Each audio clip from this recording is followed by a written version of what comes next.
Hello students, welcome back to my channel. हमारे RPSC programmer की preparation में आपका स्वागत है। आज हम पढ़ने वाले हैं टाइम स्टैम्प ऑर्डरिंग प्रोटोकॉल। कल हमने पढ़ा था 2 फेज लॉकिंग प्रोटोकॉल। तो ये प्रोटोकॉल स्टार्ट करने से पहले मैं एक इम्पॉर्टेंट न्यूज़ बता देना चाहती हूँ। इम्पॉर्टेंट न्यूज़ ये है कि मैंने अपना एक टेलीग्राम चैनल क्रिएट किया है जिसकी डिटेल मैं इस डिस्क्रिप्शन बॉक्स में भी डाल दूंगी, प्लस मैंने कम्युनिटी पोस्ट में भी पोस्ट कर दिया है उसके रिगार्डिंग। तो आप उस लिंक को एक्सेस कीजिए, उस चैनल को सब्सक्राइब कीजिए और जितने भी हमारे हम टॉपिक्स पढ़ रहे हैं उनसे रिलेटेड नोट्स आपको उस चैनल पे प्रोवाइड करवा दिए जाएंगे। तो प्लीज़ वो लिंक को एक्सेस कीजिए और आज कल से मैं उस पर नोट्स डालना स्टार्ट करने वाली हूँ। तो आज आई होप मोस्टली लोग सब्सक्राइब कर लेंगे, जिससे क्या होगा कि कल से आप नोट्स मिल जाएंगे आपको, तो आप वो नोट्स एक्सेस कर पाएंगे। तो जल्दी से जल्दी जाइए और उस लिंक पे और उससे पहले सब्सक्राइब कीजिए। ये इंपॉर्टेंट पॉइंट था। दूसरा था कि आई होप आप लोग सब DBMS डेली डोज वाले शॉर्ट सीरीज भी देख रहे होंगे, क्योंकि उसमें मैंने कई सारे क्वेश्चन मेंशन कर रखे हैं। अभी तो मैंने SQL के मेंशन किए थे, अब जो इसी के अंदर कंटिन्यूशन में सीरीज चालू होने वाली है उसमें मैं चालू करूंगी आपके transaction and concurrency control management के MCQs। सो आई होप आप वो सब शॉर्ट सीरीज भी एक्सेस कर रहे होंगे। तो आइए लेक्चर स्टार्ट करते हैं। आज का हमारा टॉपिक है time stamp ordering protocol. Okay, ये कॉन्करेंसी कंट्रोल प्रोटोकॉल्स में ही जो दूसरा टाइप का प्रोटोकॉल है उसको आज हम डिस्कस करने वाले हैं। तो टाइम स्टैम्प ऑर्डरिंग प्रोटोकॉल समझने के लिए सबसे पहले हमें समझना होगा कि टाइम स्टैम्प वैल्यू क्या होती है। So what is timestamp value? A unique value which is assigned by DBMS concurrency controller. Okay, कौन assign करता है? DBMS concurrency controller. To whom? To each transaction in ascending order. What it means? It is a unique value. This timestamp value is a unique value which is assigned to each transaction. By whom? By DBMS concurrency controller. Okay, in a ascending order. In an ascending order, जैसे जैसे transaction आएंगे उस हिसाब से आप उन्हें time stamp values provide कराते जाएंगे। इससे पहले T1 आया उसको 10 प्रोवाइड करे, फिर T10 आया उसे 12, T2 को 14, T5 को 16, T3 को 18। तो जिसकी हाईएस्ट टाइम स्टैम्प वैल्यू होती है वो होता है आपका यंगर ट्रांजेक्शन, और जिसकी सबसे लोएस्ट टाइम स्टैम्प वैल्यू होती है वो होता है आपका older transaction. Now, timestamp value of transaction is used to identify the transaction. It is also used as a transaction ID. And यहाँ पे हमारी क्या होते हैं, older transactions होते हैं और younger transactions होते हैं, और इनकी priority set होती है in between the transactions. Now see, ये तो बात हुई हमारी ट्रांजेक्शन के टाइम स्टैम्प वैल्यू की। अब हमारे time stamp values data items के लिए क्या होंगी वो हम देखते हैं। अगर कोई डेटा आइटम है A, हमें फाइंड आउट करनी है कि उसकी टाइम स्टैम्प वैल्यू क्या होगी रीड ऑपरेशन के लिए। तो क्या होगी? Highest transaction time stamp value that has performed by read A operation successfully. जो भी हाईएस्ट टाइम स्टैम्प वैल्यू होगी ट्रांजेक्शन की जिसने रीड ए ऑपरेशन को सक्सेसफुली एग्जीक्यूट किया है या परफॉर्म किया है, वो टाइम स्टैम्प वैल्यू आपकी असाइन हो जाएगी रीड ए ऑपरेशन को भी। इसका मतलब क्या है, एग्जाम्पल से समझते हैं। जैसे T1, T2, T3 और T4 चार ट्रांजेक्शन है। T1 की 10 है और T4 की 40 है, तो यंगेस्ट ट्रांजेक्शन हो गया आपका T4 और ओल्डेस्ट हो गया आपका T1। T1 ने रीड है, सपोज करो इनिशियली जो टाइम स्टैम्प वैल्यू थी डेटा आइटम ए की वो थी 0। देन T1 ने डेटा आइटम ए को रीड किया, तो अब क्या होगा, इसके highest transaction time stamp value क्या हो जाएगी? 10 हो जाएगी। 0 और 10 में से तो ये 0 कैंसिल होके आपको क्या मिल जाएगा? 10। इसके बाद सपोज इसकी ट्रांजेक्शन वैल्यू जो है T3 ने रीड किया, देखो इसके बाद ये आ गया, तो T3 ने इसको रीड किया तो यहाँ पे कितनी हो जाएगी? 10 हटके 30 हो जाएगी। नाउ सी, T3 के रीड करने के बाद T2 ने भी एग्जीक्यूट किया रीड ए ऑपरेशन को, लेकिन T2 का टाइम स्टैम्प वैल्यू कितना है? 20, और ऑलरेडी जो टाइम स्टैम्प वैल्यू है डेटा आइटम ए की वो है 30, तो 30 इज ग्रेटर देन 20, इसलिए 30 ओवरराइट नहीं होगा। हम यहाँ पे यही चीज बोल रहे हैं कि जो भी highest transaction time stamp value होगी ना जिसने रीड ए ऑपरेशन को सक्सेसफुली परफॉर्म किया है, वो वैल्यू हम यहाँ पे असाइन कर देंगे हमारे डेटा आइटम ए के टाइम स्टैम्प को। ओके, इसी तरीके से देखिए अगर राइट टाइम स्टैम्प की बात करें तो इसमें भी वही चीज है कि youngest transaction that has perform right A operation successfully. तो सबसे पहले जैसे इसने राइट ए ऑपरेशन परफॉर्म किया तो 0 से हटके 10 हो जाएगा। फिर 10 के बाद T2 ट्रांजेक्शन ने राइट ए परफॉर्म किया तो 10 से हटके ये 20 हो जाएगा। तो write time stamp value of data item A की कितनी हो जाएगी 20 और रीड टाइम स्टैम्प वैल्यू हो जाएगी 30। ठीक है, यहाँ पे यही चीज लिख रखी है, highest transaction time stamp value that has perform right A operation successfully. अब यहाँ एक जल्दी से एक क्विक क्वेश्चन ले लेते हैं। Is there any younger transaction than TI perform RA और नॉट? क्या कह रहा है ये, is there any younger transaction, हमें फाइंड आउट करना है कि कोई भी ऐसा यंगर ट्रांजेक्शन है क्या TI से यंगर, ओके, जिसने परफॉर्म किया है रीड ऑपरेशन को। तो आप ये कैसे चेक कर सकते हो कि कोई नया ट्रांजेक्शन है, क्या वो यंगर ट्रांजेक्शन है TI से जिसने रीड ऑपरेशन को परफॉर्म किया है? तो उसको सिंपली चेक करने का तरीका क्या है, आपको टाइम स्टैम्प वैल्यू TI की पता है, सपोज यंगर ट्रांजेक्शन जो है वो है आपका TJ।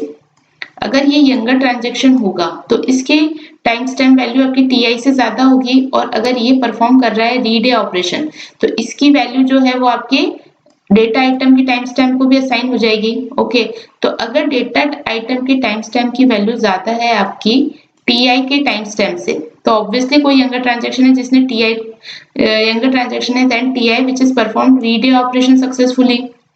और इन केस सपोज अगर यंगर ट्रांजेक्शन जो भी नया ट्रांजेक्शन आ रहा है उसकी टाइम स्टैम्प वैल्यू कम है TI से, ओके, तो उस केस में क्या होगा, रीड टाइम स्टैम्प वैल्यू की डेटा आइटम की वैल्यू क्या होगी, जो value maximum highest transaction value होगी, तो हाईएस्ट ट्रांजेक्शन इस केस में TI रह जाएगा। तो उस केस में हम क्या बोलेंगे, no younger transaction than TI performed read ए ऑपरेशन सक्सेसफुली। तो सिंपली हम किससे चेक कर रहे हैं इन वैल्यूज को, हम चेक कर रहे हैं read time stamp value data item की और जो भी ट्रांजेक्शंस उसे परफॉर्म कर रहे हैं उनकी टाइम स्टैम्प वैल्यू के साथ। तो बेसिक आइडिया क्या है टाइम स्टैम्प ऑर्डरिंग प्रोटोकॉल का, जैसे यहाँ पे ट्रांजेक्शन दे रखे तो it will allow to execute concurrently, but concurrent execution of transaction should equal to a serial schedule based on time stamp ordering. What it means, यहाँ पे इक्वल सीरियल शेड्यूल कौन सा होगा वो बेस आपका डिपेंड करेगा कि आपकी टाइम स्टैम्प ऑर्डरिंग क्या दे रखी है ट्रांजेक्शन को। तो यहाँ पे टाइम स्टैम्प ऑर्डरिंग क्या दे रखी है, T1 की 10 है, T2 की 30 और T3 की 20। तो ओल्डेस्ट हो गया आपका T1 और यंगेस्ट हो गया आपका T2। तो इसके लिए सीरियल जो शेड्यूल होगा, इक्वल सीरियल शेड्यूल होगा वो क्या होगा, T1 T3 T2। जो टाइम स्टैम्प की ऑर्डरिंग है उसके बेसिस पे आपको सीरियल शेड्यूल मिल जाएगा। So this will be the idea behind your base time stamp ordering protocol. So what it said that it allowed to execute concurrently, ठीक है, कॉन्करेंटली आप एग्जीक्यूट अलाउ कर सकते हो इसमें, लेकिन बट जो भी कॉन्करेंट एग्जीक्यूशन होगा ट्रांजेक्शन वो किसके इक्वल होना चाहिए, आपके सीरियल शेड्यूल के। और सीरियल शेड्यूल किसके बेसिस पे होंगे यहाँ पे, according to the time stamp ordering. जैसे यहाँ देखो, यहाँ पे है आपके पास T1 T2 T3 ट्रांजेक्शन दे रखे हैं, 10 30 और 20 इनकी टाइम स्टैम्प ऑर्डरिंग है।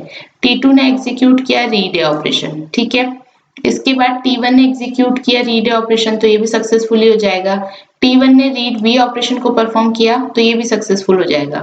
इसके बाद T3 कर रहा है राइट बी, ठीक है, तो राइट बी भी सक्सेसफुल हो जाएगा। इसके बाद T2 कर रहा है राइट बी तो ये भी सक्सेसफुल हो जाएगा क्योंकि यंगेस्ट ट्रांजेक्शन है। देन T1 परफॉर्म कर रहा है राइट सी तो ये परफॉर्म हो जाएगा। T2 जो है वो परफॉर्म कर रहा है रीड सी तो ये भी हो जाएगा।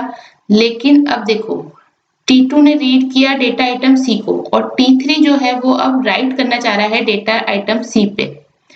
तो इसमें क्या प्रॉब्लम आ गई कि जो T3 की टाइम स्टैम्प वैल्यू है वो 20 है, जो कि कम है आपके T2 की टाइम स्टैम्प वैल्यू से, और T2 ऑलरेडी इस डेटा आइटम को रीड कर चुका है तो ये वाला जो ऑपरेशन है वो सक्सेसफुल नहीं होगा। This operation has this transaction has to be roll back. तो यहाँ पे this type of schedule is not allowed in your time stamp ordering protocol. Means कोई अगर यंगेस्ट ट्रांजेक्शन ऑलरेडी किसी डेटा आइटम को रीड कर चुका है और उसके बाद कोई ओल्डेस्ट ट्रांजेक्शन उसे राइट करना चाहता है तो उस केस में क्या हो जाएगी आपकी प्रॉब्लम कि वो टाइम स्टैम्प ऑर्डरिंग प्रोटोकॉल से अलाउ नहीं होगा। नाउ सी हियर, अब इसको अगर हम सीरियल शेड्यूल बना के फिर देखते तो कैसे होता। तो देखो सीरियल शेड्यूल का ऑर्डर हमें पता है क्या होगा इसका, 10, 20 एंड 30। तो सबसे पहले 10 ट्रांजेक्शन 10 नंबर वाला ट्रांजेक्शन हो जाएगा, फिर 20 वाला और देन 30 वाला। तो इसमें कोई इशू नहीं आएगा, क्यों? क्योंकि इसमें ये तीनों पहले एग्जीक्यूट हुए, फिर इसके बाद इनको आप T3 के थ्रू आप यहाँ पे B और C को एग्जीक्यूट करा देते हो, क्योंकि ये यंगेस्ट ट्रांजेक्शन है तो यहाँ पे ये भी सक्सेसफुली एग्जीक्यूट हो जाएंगे। और T2 जो है ये सबसे यंगेस्ट ट्रांजेक्शन आएगा इसके बाद, तो इसके भी सारे ऑपरेशन सक्सेसफुली एग्जीक्यूट हो जाएंगे, क्योंकि सबकी वैल्यू यंगेस्ट ट्रांजेक्शन पे आपकी डिपेंड हो जाएंगी। तो ये वाला तो आपका सक्सेसफुली हो जाएगा, लेकिन आप देखिए इस तरीके से ये अलाउ नहीं होगा। जब इसका कॉन्करेंट एग्जीक्यूशन बनाओगे तो वो यहाँ पे अलाउ नहीं हो रहा। तो यहाँ आप क्या बोलते हैं, जब conflict pair order and the time stamp order should be same. जो कॉन्फ्लिक्ट पेयर का ऑर्डर है और जो टाइम स्टैम्प का ऑर्डर है वो सेम होना चाहिए, लेकिन देखिए यहाँ पे सेम नहीं। कॉन्फ्लिक्ट पेयर का ऑर्डर तो क्या है, T2 एंड T3, ठीक है। तो ये तो सेम नहीं है, क्योंकि आपका यहाँ पर तो क्या है, टाइम स्टैम्प ऑर्डर तो आपका T3 T2 है, इसलिए ये अलाउ नहीं होगा। और दूसरी चीज क्या है, higher to lower conflict pair is not allowed in time stamp ordering protocol. Higher to lower, तो जैसे ये था ना T2 में RC तो हायर हो गया, और यहाँ से आप लोअर जा रहे हो WC पे, तो हायर टू लोअर जो कॉन्फ्लिक्ट पेयर है वो अलाउड नहीं होते आपके टाइम स्टैम्प ऑर्डरिंग प्रोटोकॉल में। तो आपके क्या क्या पॉसिबल रोल बैक्स होते हैं basic time stamp ordering protocol में, वो हम देखते हैं। फर्स्ट केस तो है, ये हमारा फर्स्ट केस है। इसमें क्या है, सपोज T1 और T2 दो ट्रांजेक्शन है। T1 का टाइम स्टैम्प है 10, T2 का टाइम स्टैम्प है 20। T2 ने सबसे पहले इनिशिएट करा डेटा आइटम A पे राइट को, ठीक है। तो ये सक्सेसफुल हो जाएगा क्योंकि यंगेस्ट ट्रांजेक्शन है। लेकिन T2 के राइट परफॉर्म करने के बाद अगर T1 इनिशिएट करता है रीड A को सेम डेटा आइटम पे, तो ये जो होगा transaction has to be roll back. Why?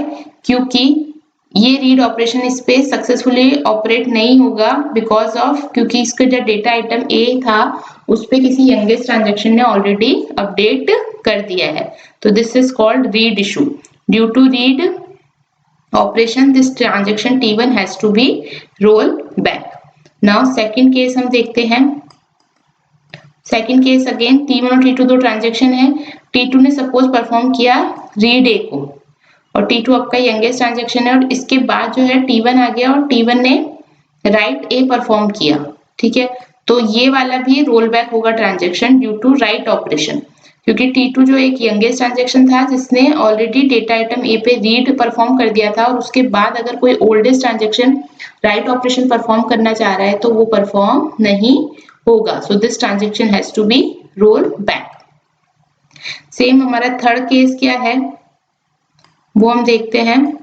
Third case है तो वही ट्रांजेक्शन से T2 ने परफॉर्म किया राइट A ऑपरेशन, इसके बाद T1 ने इनिशिएट किया राइट ए ऑपरेशन को, तो अगेन ये वाला जो ऑपरेशन है ये वापस से क्या हो जाएगा, रोल बैक हो जाएगा, ठीक है।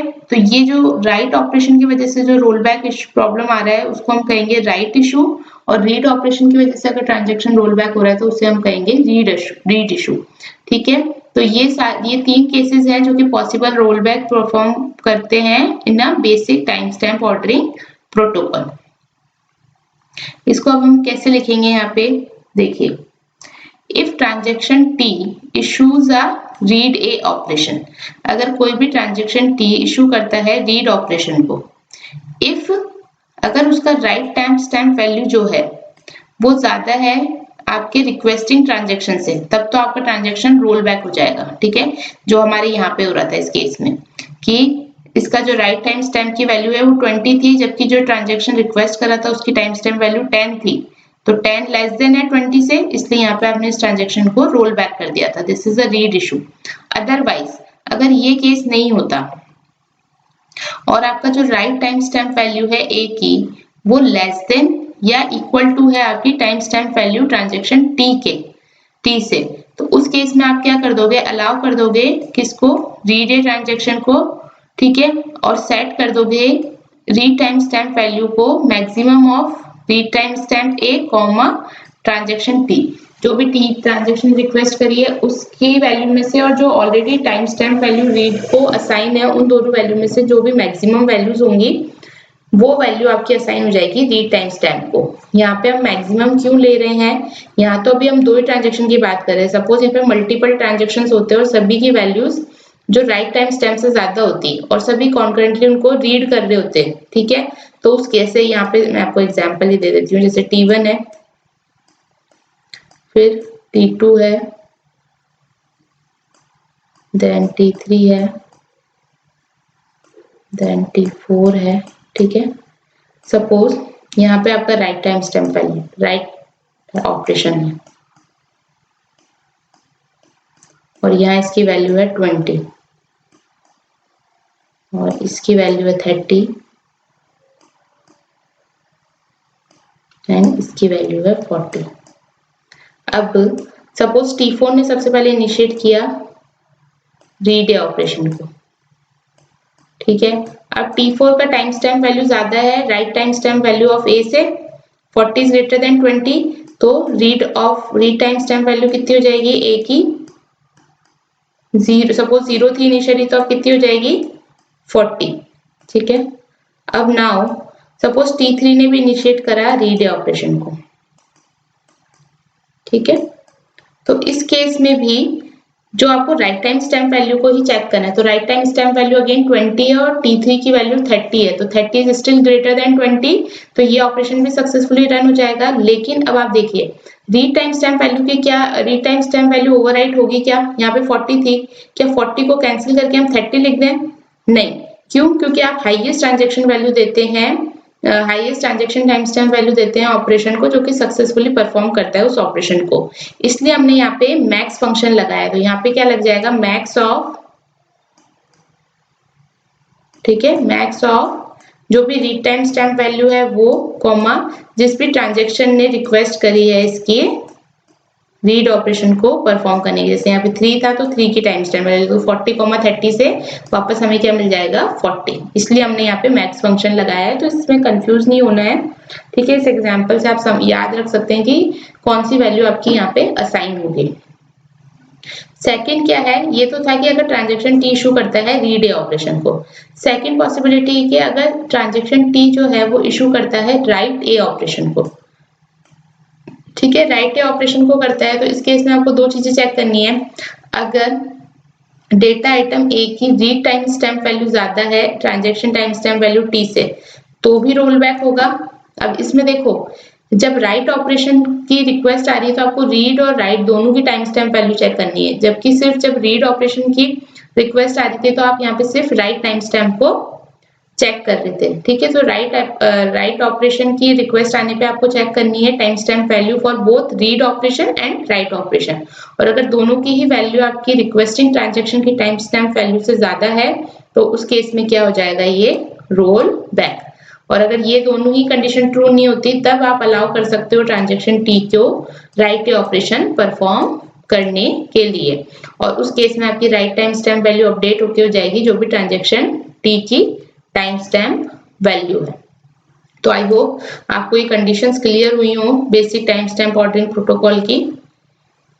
अब देखिए यहाँ पे मैंने एग्जांपल भी दे रखा है, देखिए T2 ने इनिशिएट करा रीड ऑपरेशन को, तो रीड टाइम स्टैम्प वैल्यू जो है वो 0 से हटके क्या हो जाएगी 20। नाउ T2 के बाद T1 जो है वो रिक्वेस्ट कर रहा है, तो आप पहले चेक करोगे कि क्या कोई राइट ऑपरेशन ऑलरेडी परफॉर्म हो चुका है क्या, तो इस ऑपरेशन से पहले कोई भी राइट ऑपरेशन परफॉर्म नहीं हुआ है, इसलिए हमें ये कंडीशन चेक करने की जरूरत नहीं है। तो सिंपली हम ये ऑपरेशन सक्सेसफुली रन करवा देंगे।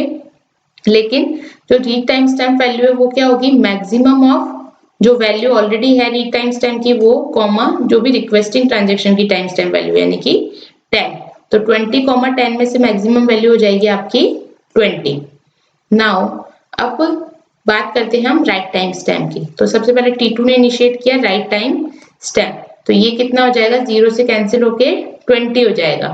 इसके बाद T1 ने रिक्वेस्ट करी राइट टाइम स्टैम्प की, तो अब देखो क्योंकि right time stamp write operation की रिक्वेस्ट है तो आपको चेक करना पड़ेगा रीड और राइट दोनों की टाइम स्टैम्प वैल्यूज।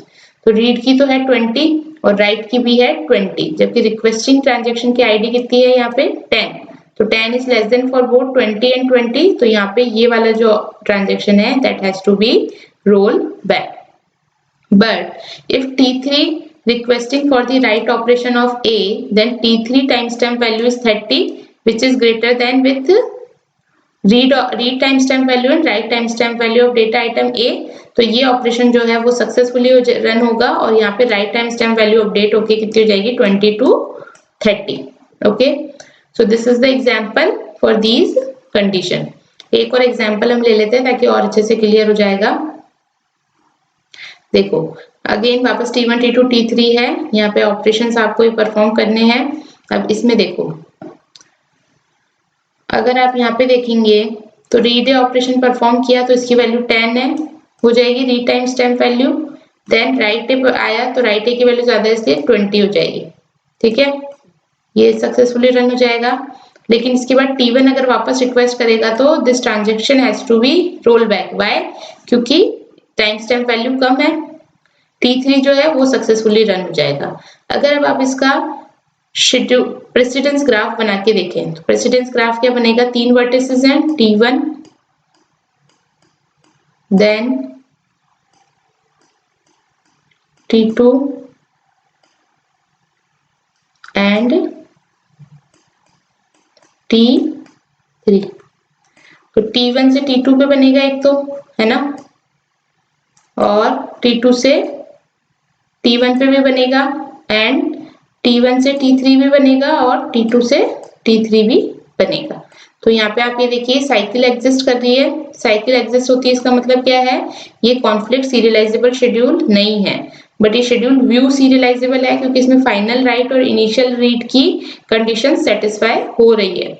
अगर किसी ने वीडियो नहीं देखा है तो प्लीज आप पिछले वीडियोस देखिए जहाँ पे मैंने बताया कि कॉन्फ्लिक्ट सीरियलाइजेबिलिटी को और व्यू सीरियलाइजेबिलिटी को कैसे चेक करते हैं।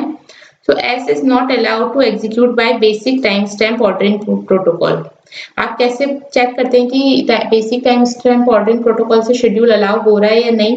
अगर एक भी रोल बैक आ जाता है दैट मीन्स नॉट अलाउड, और अगर कोई भी रोल बैक नहीं होता, सक्सेसफुल ऑपरेशंस परफॉर्म होते हैं, that means it will be allowed. Okay, तो यहाँ पे एक रोल बैक आ रहा है इसलिए इसको हम क्या बोलेंगे, this schedule is not allowed by basic timestamp ordering protocol.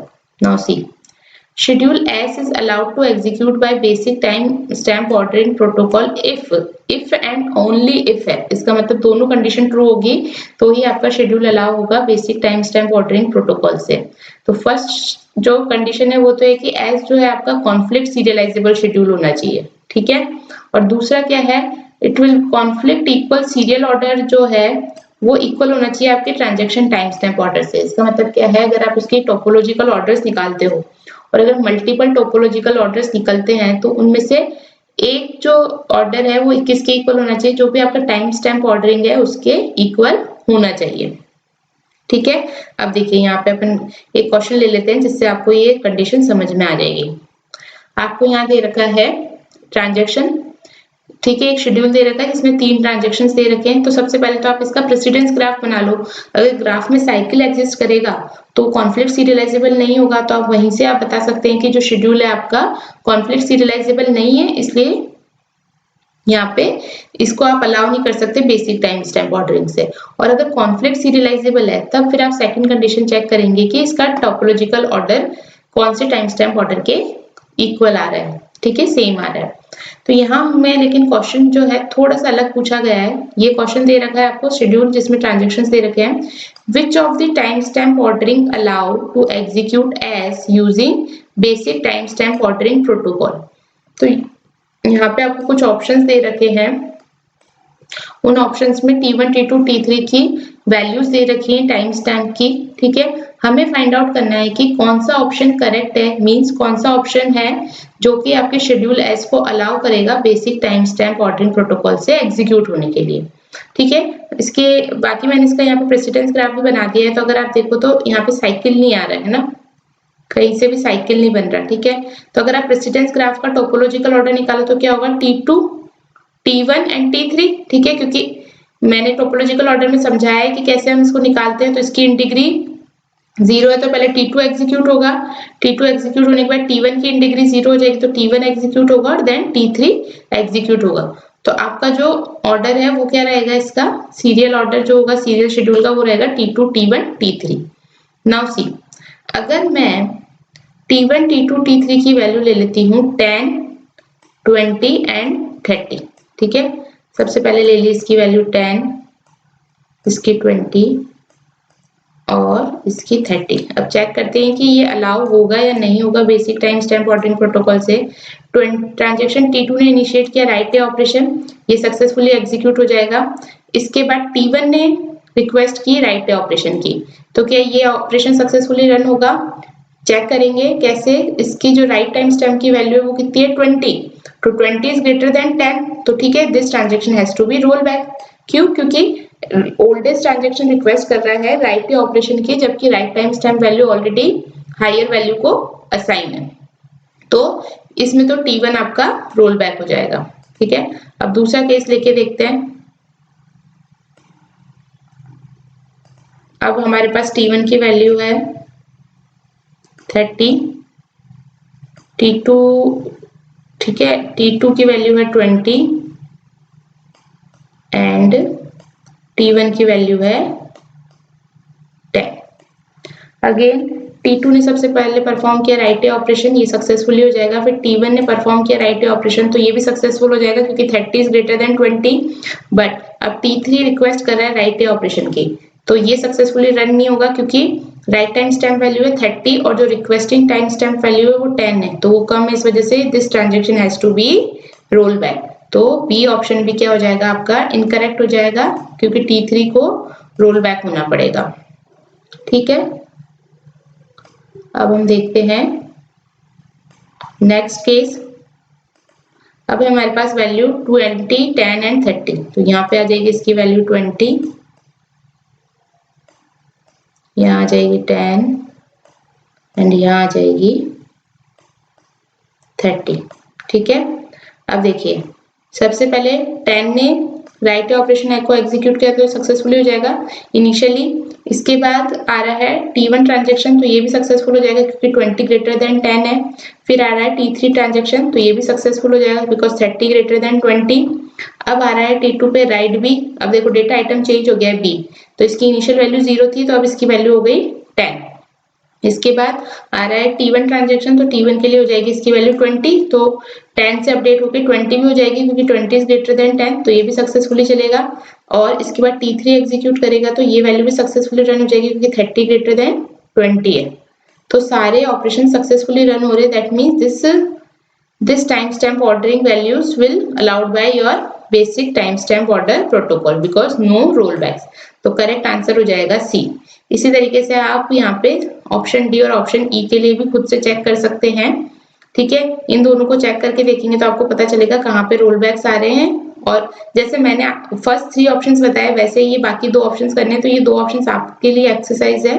आप खुद से परफॉर्म करके देखिए तो आपको समझ आ जाएगा कि यहाँ पे रोल बैक्स कैसे परफॉर्म हो रहे हैं। इसी का ही मैंने जो चीज मैं ऊपर समझा रही थी उसी को मैंने यहाँ पे एक बार और एग्जाम्पल के थ्रू एक्सप्लेन किया है। Okay, so that's it. This is for the your basic timestamp ordering protocol. I hope आपको ये लेक्चर समझ आया हो, इंटरेस्टिंग लगा हो। अच्छा लगा तो please like and subscribe my channel and Telegram पे भी चैनल को सब्सक्राइब कर लें ताकि आपको इनके नोट्स भी एक्सेस हो जाएं। ठीक है, अब हम नेक्स्ट जो पढ़ेंगे वो पढ़ेंगे Thomas right time stamp ordering protocol, तो वो हमारा नेक्स्ट लेक्चर में कवर होगा। So that's it for this lecture. Thank you.